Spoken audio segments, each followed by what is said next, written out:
Nakon pada komunizma 90. godina u našoj zemlji dogodile su se velike demografske društvene promjene. Danas kroz medije, kroz letke, kroz televiziju reklamira se sve i svašta.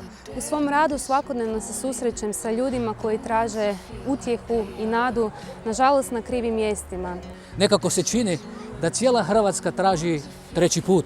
Nije li vrijeme da ljudima ponudimo nešto više od konzumerizma, od potrošačkog društva, od vikenda gdje odlaze u shopping centre? Prije mnogo godina i meni se život promijenio na jednoj evangelizaciji u Osijeku. Ja sam predao svoj život Isusu Kristu. Vjerujem da je pravo vrijeme da možemo glasno i jasno reći da ipak ima nade.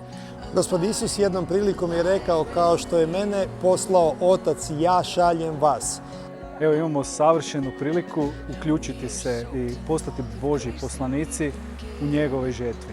I zbog toga smatram da je od izuzetne važnosti ponuditi našoj društvenoj zajednici jedan događaj gdje će se govoriti o pravoj istinskoj nadi koju jedino može pružiti Isus Krist.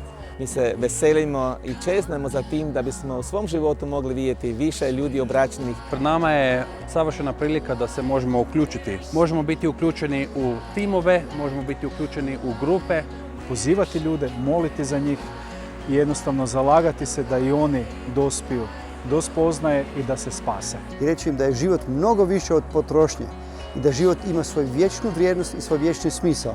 Mi zajedno moramo ljudima ponuditi, proklamirati, propovjedati onoga koji je put, istina i život. Stoga udružimo se zajedno u širenju radosne vijesti Gospodina Isusa Krista. Uključi se i ti.